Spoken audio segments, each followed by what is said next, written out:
Hey there, welcome to episode 119 of the Cafe Genius Impresarios audio program. I'm your host, Dan Hugo. We're recording this at 12:35 in the afternoon on Friday, June 6, 2025, the anniversary of D-Day. In case you forgot, I assume you are not listening to this on the day it is posted. Hopefully you're out remembering, looking back, or recalling history and the path from there to here. Thanks to everybody who made that happen. I honestly don't know how many people are still around, but it was a moral imperative, and a lot of people stepped up and did it. If you are not familiar with the Cafe Genius Impresarios audio program, perhaps this is your first time listening, let me tell you, Cafe Genius Impresarios, 3 words with a small origin story for each. Cafe with 2 F's, an homage to the Cafe Centro, where startups start, a coffee shop in the South Park, very near the then AT&T, now Oracle ballpark in San Francisco.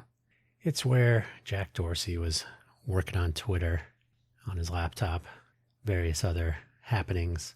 Sadly, Cafe Centro did not survive the post-pandemic era, but an homage nonetheless. Cafe with 2 F's. There should be Cafe Centro locations throughout the greater Vegas area, not in name, but in mission, the places where startups start. Genius, in reference to the Genius Lunch, which we used to throw together now and then in the downtown project days. Various entrepreneurs doing various interesting things, getting together now and then, very ad hoc, very whenever you're in town, whenever you have some time, we'll get together. Maybe 7, 10, a dozen people or so, just catch up, some gossiping and so on. We're bringing the Genius Lunch back. In the meantime, that is the inspiration for Cafe Genius, the second word in the name. Cafe Genius, by the way, was named, not under duress, but had to have a name for some sort of packaging of the initial idea, which was the pitch workout room. Started in January of 2022. And then some other projects and initiatives and so on. And so we may as well bring back the Genius Launch if we're talking entrepreneurial innovation ecosystem, which is the main focus of this audio program. Main focus, not the entire focus every time. And finally, impresarios. Impresarios with 2 S's. It is not so common a spelling, but it is correct nonetheless. Impresarios are people doing cool things. We can just leave it there. Cafe Genius Impresarios. Ideally, some of those impresarios would come on and talk about what they're working on, their startup idea, their innovative pursuits and whatnot. We've had a couple of guests. It's been quite a while. In the meantime, we speak of things that will have an impact, positive hopefully, sometimes not, on our impresarios here in the greater Vegas area. Hopefully wherever you've located this audio program out in the world, on the internets and whatnot, you're able to also locate the episode description, which contains the show notes, a summary, which I'll read to you, and the links for today's episode. They're the same 4 host links. I didn't go last week. I tracked down some articles and some other detail about some of the legislation that was about to either make it or not. Several things did not, in particular the film tax credit bills. So there you go. But so I'm not going to laden you with links to check out. Today is just some riffing, which we'll get to in a moment. So let us begin so we can end. It is Friday as I record this, after all. And then we can go head over to Normandy. Remember, the regular 2025 Nevada legislative session ended on Monday this week without either of the proposed and so-called film tax credit bills making it, which means Hollywood 2.0 might not happen just yet. In fact, probably will not happen just yet. The incentives were make or break, from what I understand. In the meantime, though, we still have our fun economy, even in these challenging times, and we should not forget that or put it at risk, unnecessary risk. The links for today's episode, again, all host links, yours truly, shameless self-promotion. The buymeacoffee.com/Dan Hugo profile page. By the way, you don't have to spend any money. You're under no obligation to buy me a coffee or do anything else financially. You can if you want. All proceeds do go towards the purchase of coffee or coffee accessories My profile page on buymeacoffee.com/DanHugo points to my various audio programs, my various projects. There's some biographical information, affiliate links to my favorite coffee beans, and you can, of course, contribute some money to the tip jar, which is indeed the coffee fund. If you visit buymeacoffee.com/DanHugo/posts, and there are links on the profile page to the posts section, you can listen to Buy Me an Update, a weekly program, a microcast published every Monday, 5 minutes or less. Quick rundown on last week's episodes of the audio programs, plural, and any news and announcements upcoming every Monday. Check that out exclusively on buymeacoffee.com. And the other pair, Ko-fi.com, Ko hyphen, the key next to the 0 on your keyboard, probably. It can move around, but it's probably there. Ko-fi, ko-fi.com/DanHugo, probably meant to say coffee, but funky spelling, just drawing your attention that it is not coffee, but spelled Ko-fi, Ko-fi. If you visit the posts section there, ko-fi.com/DanHugo/posts, you will find the Coffee Solo audio program with no schedule, no topic, no focus, just whenever, talking about whatever. Published a few episodes there so far. So you can check that out whenever you want, exclusively on ko-fi.com/DanHugo. And now, on with the show. We're just riffing today. I have spoken about both the Assembly and Senate bills, neither of which passed, of course, in previous episodes, including last week, episode 118. It will be more worthwhile, I think, to talk about some ideas around our entrepreneurial innovation ecosystem once the dust settles from the legislative session, possibly special sessions in the near future, once the vetoes are vetoed and the whatever remains is signed into law and so on. There are a few things we can run through today on this anniversary of D-Day, of course. A day to remember big moves by brave people to make big changes happen violently. We should try to avoid the violent part, but thinking and acting boldly is something we can all ponder now and then. And while I do not intend to couple too tightly this anniversary of a massive mobilization, amphibious landing, not to mention paratroopers and other aerial bombardments and so on, but of course the amphibious landing does get a lot of attention. An invasion that started at Normandy but continued. We're not going to couple those too tightly to entrepreneurialism and innovation. They probably do have some elements in common, but we don't need to go there specifically. Today, though, I am recording this episode while I hope you are reviewing some history and considering some paths that led from this day in 1944 to the present. Being a Friday and this special anniversary, let us assume you are listening on some day after. So here are a few things to ponder, perhaps, on some other days. First, education, my favorite topic to repeat myself about. It will take some time to see which vetoes will impact what special sessions, whatever they may encapsulate if they do happen, and so on. But I am sticking with my mantra concerning education, at least within Clark County. The future of innovation in the greater Vegas area will depend somewhat, maybe substantially, on local talent, a local talent pool that is energized, enabled, and encouraged to be a part of an innovation culture. Not everyone needs to be entrepreneurial, but instilling the notion early on, empowering the young people to grow toward pursuit of ideas is a good thing. It should be the standard. I will say that I have seen presentations and I have read articles to the tune of a employee workforce, the goal of the Clark County School District. Not necessarily a city or a region of entrepreneurial thinkers, but employees. Not awful. This is not horrible. But we should be cognizant of what we're trying to enable and encourage. Speaking of innovation, that is sort of a two-way street in this case. In my opinion, we could be instilling this notion that pursuing ideas and actual business creation is well within the realm of possibility. And so is the possibility that education itself could be due for some innovation. The Clark County School District is among the largest public school districts in the country, in the United States, in terms of student count. Why not make bold education initiatives a reality here? Why always get attention for not being great, but for being mediocre and sometimes worse? We could be doing interesting things. Yes, there are private and charter and maybe other school options, like homeschooling. I know some people who homeschool.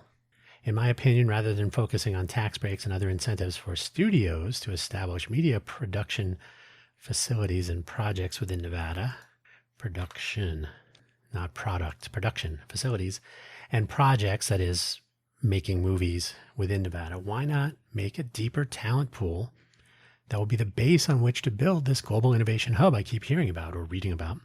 Education is a real game changer. We could try it, especially if we are innovative. What about that second startup scene I've talked about a couple of times? A recent episode, I think it was 2 episodes ago, we talked about the Genius Lunch. There is a push towards more entrepreneurialism around town, though as we have pondered in previous episodes here, there is more effort and attention pointed at tech startups. The notion that Greater Vegas will be, it pains me to say it, the next Silicon Valley. If you listen to episode 85, that's my go-to episode 85 of this audio program. We did a deep dive on some of the history, the real history of Silicon Valley, and how Vegas could be the next Vegas, a better version of ourselves, instead of trying to be something else. I still prefer to focus on making a better Vegas. Hey, what a coincidence. And as we will see, some of the resources focused on small businesses in Southern Nevada are shutting down as a result of federal funding cuts and other actions. The Office of Small Business in Southern Nevada, I think it is. Office of Small Business Advocacy, is that what it is? The Lieutenant Governor's resources for small business, I believe, are shutting down on June 30th, end of the fiscal year. Too bad. Or maybe making room for some other possibilities. A startup scene that is made up of and focuses on actual entrepreneurs, no matter the focus themselves. Could be tech, could be retail, could be food, could be innovation, could be a traditional business participating in our local economy. Who knows? But not quite the more narrowly focused startup scene that really gets the attention on the regular. That's the thing you hear about if you do hear about startups in the Greater Vegas area. Ooh, the startup scene, the tech scene. These are usually people that are thinking about it. I have to be honest. We have a lot of aspiration. There's nothing wrong with that, but the second startup scene, if we cultivate that to focus on people executing on their ideas, whatever they are, rather than looking for help forming an idea. So rather than people gathering frequently, periodically, enjoying some free lunch and talking about the future, how about meeting with some fellow startup and entrepreneurial characters? I was going to say mired, but that doesn't sound positive. But engaging in the present, making it happen, executing, not talking, but doing. There's nothing wrong with the aspirational and nascent startup notions. These are how we get to the execution phase. However, those who are doing know how much time and mental energy go towards execution. The execution part that's where the rubber hits the road. But at the same time, interaction with others who are in a similar boat, not necessarily in the same industry or vertical focus, but making an idea go. Sometimes I don't understand what I wrote. But making the idea go up what can be a steep hill. See, it makes sense when I actually stop thinking about it and just say what I wrote. Sharing ideas or simply having a chat with this commonality in mind can be invaluable. In other words, I can learn something if I'm trying to build some media company for information awareness and being innovative about it. I can talk to people that are conducting other kinds of business to learn general notions about doing business in the Greater Vegas area, engaging customers, reaching out to potential clients. What kinds of expectations are there? How do people communicate here? Do people respond to emails? Hint, no. So there's absolutely value in meeting with people who are pursuing their entrepreneurial path, but only meeting up for lunch, not spending whole days or trying to make your schedule work around some fixed point. The whole notion of the Genius Lunch is to start off by saying probably everybody's busy and then work from there. However, those who are doing know how much time and mental energy go towards the execution part, but at the same time, doing all the stuff going up that hill. Thus the Genius Lunch, which is off to a slow start because of what I just said. People are busy. I've only heard back from half the people I reached out to, and settling on a date that will work for people will be a challenge and so on. So we'll make it work. But the nice thing is we already know it does work because it did work in exactly this geography. More along the second scene lines will follow as we get this up and running. So the Genius launch is kind of the beginning of the real second scene. People who are doing the second floor, the second story, people on the ground floor are getting in on the ground floor, learning, discussing, aspiring, and we'll see what happens. You've heard me talk about discovery. I talk about this all the time, and every time I see some new facet of the hidden activities of the Greater Vegas entrepreneurial innovation ecosystem, I shake my head and shrug my shoulders, but then I remember that I actually am making an attempt to address this with our My Muni initiative over at the Innovate for Vegas Foundation. It is that on which I am building Muni Bits and on which I will build or launch or base, or however you want to view that, my information awareness platform here in Vegas. I've talked about that previously. I'll talk about it again. Something that has been and continues to be something of a problem otherwise is that disconnect apparent between the corners of the ecosystem where interesting things are happening and the focus of most local media on the shiny parts around resorts and sports venues and sporting events and crime and politics. Where are the front page stories about innovation and entrepreneurialism here in the Greater Vegas area? The status quo is not so interested, or interesting perhaps. Apparently, I literally just saw a post on Blue Sky. It was about a month ago, something about Innovation Week. I had no idea. Why? Why did I have no idea? Because you must seek out information that you didn't know was already to be found in order to find it. And if you don't know it's to be found, you don't know to seek it out. So you may stumble upon it on LinkedIn, which is an awful platform becoming only more awful. Or you may stumble upon something on some other social media site. Luck of the draw. Hey, Vegas is based on that. Given our 40 million or so annual visitors, and that number may go down a little bit based on some reductions in tourism that have become apparent, something like 5 or 6%, I think it is, for April 2025. I believe I saw that somewhere. Well, it's always hard to know these numbers in real time. So, probably by the end of the summer, we'll have a pretty good idea what really happened from April, May, June-ish. For sure April. At least 1 month, but really, it could be 2 or 3 months before stable data is really worth comparing and whatnot. But given these visitors, there's always an opportunity for those coming to our oasis in the desert for particular trade shows and conventions, entertainment, the various parts of the fun economy. There may actually be interest by those attending NAB, for example, around any innovations in media and content creation here in our locality. All they have, all they will hear about in the near term is that Hollywood 2.0 might be stalled for yet another 2 years, when there may actually be entrepreneurs doing their thing every day regardless. They're not waiting around for tax incentives and credits and so on. Tax credits and incentives, I should say. They're doing their thing. And they don't really get the media coverage they probably deserve, which is ironic because they could just make their own coverage. Likely true for others pursuing cool ideas without the recognition and celebration that would perhaps be appropriate. We may never know. We don't do a good job of recognizing and celebrating local innovators, period. And again, if you flip back to episode 85, the San Jose Mercury News, the various other publications around the San Francisco Bay Area, startups would be front page news.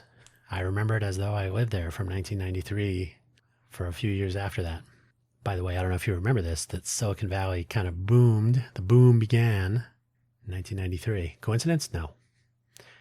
What about engaging those visitors? Those visitors, yes, those visitors. It may or may not be 40 million this year. We'll see. But we still have a lot of people coming to town. The fun economy, and by the way, that's trademarked, UNLV Office of Economic Development. The trademark was granted in February of 2025. Good job, Bo Bernard. Is a nice fit for all those visitors. So why are we not leaning all the way in on a possible intersection between visitors and innovation? Now, some would argue we have 0 labs and we have some other things. There are too many areas of synergy to count. Hey, I got a package. Am I lucky or not? Where did I go here? Yeah, there's synergy. I could have cut this part out, but we're keeping it real. There are too many areas of synergy to count. So there's a lot of opportunity that I don't think we're actually recognizing. with only a very small number getting much attention at all. For example, self-driving vehicles might be among the highest profile innovation encountered by visitors. You can literally take a driverless vehicle to your resort, to your hotel room, down the strip, etc. Hey, look, I was in a driverless vehicle. There's so much more to it than that, but I've already described my own startup pursuit in the city as a showcase episode. City as a showcase. And that area, the whole entire area as a showcase, where we engage our visitors with innovation. Maybe that innovation is sourced locally or from elsewhere. But if this is a global innovation hub rivaling the San Francisco Bay Area, I have read those claims countless times. I don't know what I have to say about that. No, I do. I don't think I believe them. I say that all the time. Come on, Why are we not showing and telling at every turn? So many opportunities to impress upon our many visitors the nature of a smart city, which is what we call ourselves, or how about a smarter smart city perhaps?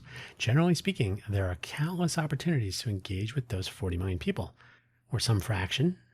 I don't mean that we have fewer people. I mean, you can't talk to 40 million people every year, but you can engage with some. Maybe you try to draw some foot traffic and so on. And I always go back to this one. In the downtown project days, they had one thing they did. They had a shuttle, a small bus that would bring people from the convention center during CES week to downtown, to Fremont Street.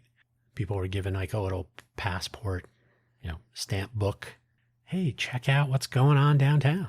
And you encourage people who were here to see consumer electronic innovation, to see what else is going on.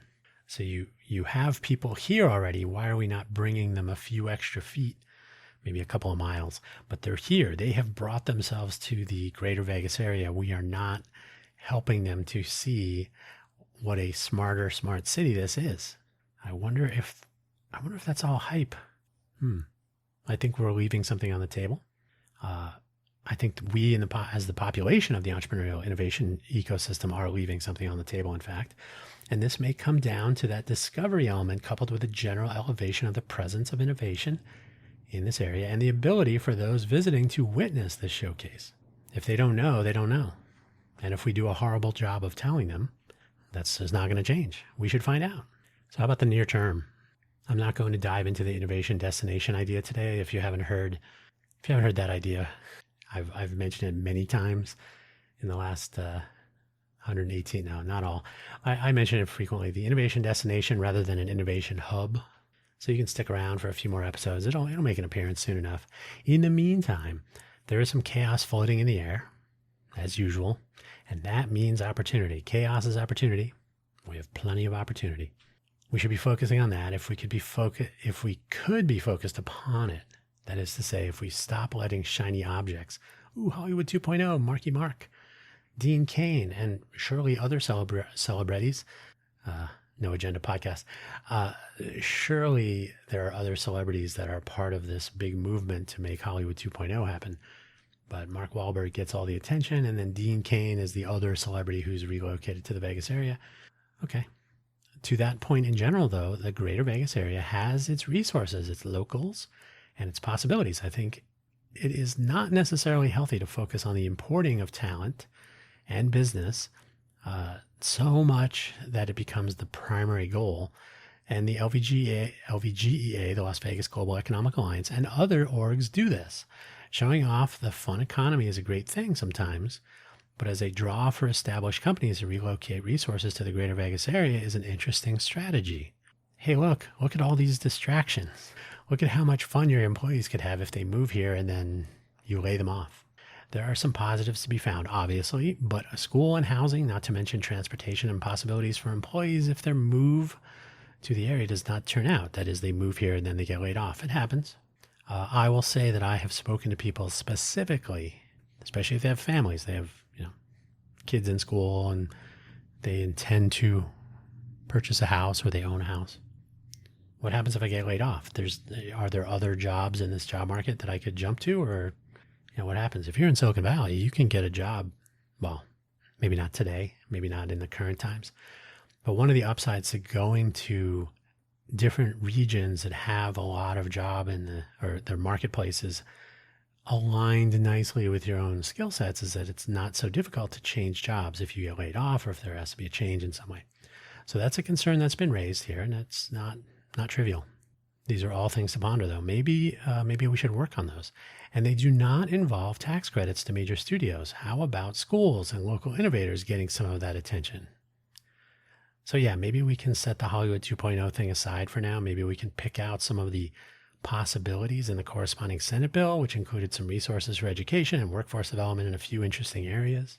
Maybe take a good look at manufacturing as an area where some sustainability innovation might be interesting, maybe even lucrative, but also look at developing our local ecosystem and cultivating a culture of innovation. The best time to focus on both being over 100 years ago, but the second best time right now. And that's where we're going to leave it for today. Allergy season for me is in effect, so my voice is a little bit weird again. I gotta focus more attention on that, but we'll get through it. Hopefully you did not suffer too greatly listening to me go on for not quite a half hour, keeping it short today. Let us remember D-Day and the many people who stopped the world from going off the deep end. Take care. We'll talk to you next week, and maybe you'll talk back. Bye-bye.